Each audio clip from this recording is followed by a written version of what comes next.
All right, breaking news now coming in. The Indian ambassador to France, Mohan Kumar, speaking to TV Today Network, has said that no information at this point has come in of any Indian being killed or injured in the attack as of now. He's also said that we're trying to confirm with local authorities about any person of Indian origin being affected in these particular attacks. The MA has also confirmed that they're in close touch with the ambassador there, who is speaking to local authorities to find out if there are any Indian casualties. Till now, they've been able to confirm that no Indians have been harmed in this particular attack. Among those 80 killed, there are no Indian casualties. But at this point, of course, we'll have to wait and watch to see the final list of identities of those victims that comes out and keep a close watch on that. And then finally, we can confirm for sure that there are no Indian victims. And also to explain to our viewers the chaos that broke out in Nice, what really happened. We also spoke to an eyewitness who was present very close to where that attack took place. Listen in. So I mentioned we were at 4, and 2 of us, we went to the boulevard to watch the fireworks while the others were still at the restaurant. We saw the whole show and then we left to find our other friends when we went to a bar called Wayne's, which is nearby, somewhere in the old city. We were in the bar itself. Well, then all of a sudden they stopped the music out of the blue, so it was a little bit odd. So I went to the bartender asking, "Hey, what's going on? We need to leave. What's going on?" But then they shut the doors and the blinds, and then they said, "Okay, go to the end of the bar and stay there and see if you can run or whatever." So we went to the end of the bar, which was like an exit door.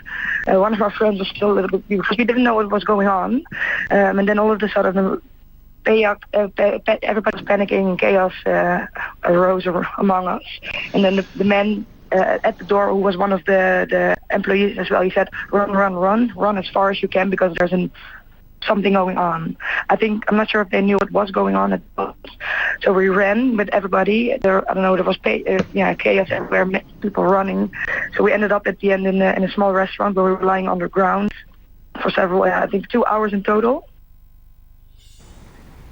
All right, so that was one of the eyewitnesses recounting what really happened, how the horror unfolded on the streets of Nice, a day of celebration taking an absolutely bloody turn. Here also we're putting out the warning that was put out by ISIS. This was by the ISIS spokesman, where he said, and I quote, "If you're not able to find an IED or a bullet, then single out the disbelieving American, Frenchmen or any of their allies." He also went on to say, "Smash his head with a rock, or slaughter him with a knife, or run him over with your car, or throw him down from a high place, or choke him, or poison him." These are the kind of words that was used by the ISIS spokesman. And that's not all. Also, Al-Qaeda's threat is what we're going to put out on our screens for you, where they said that the idea is to use a pickup truck as a mowing machine, not to mow grass, but mow down the enemies of Allah. You will see that the words that are being used, the kind of connotations that they're referring to,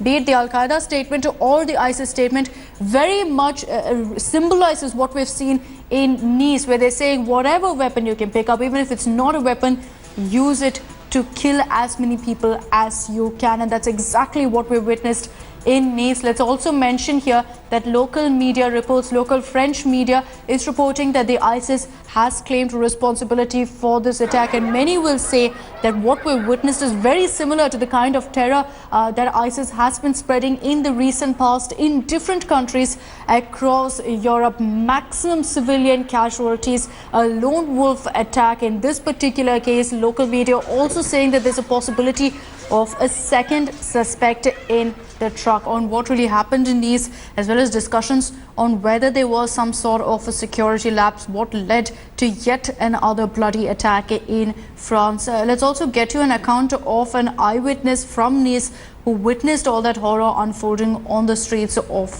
the Bastille Day celebrations. Just plowed into us. It hit everyone. There's no security. The police arrived just 20 minutes later. Afterwards, we heard gunshots.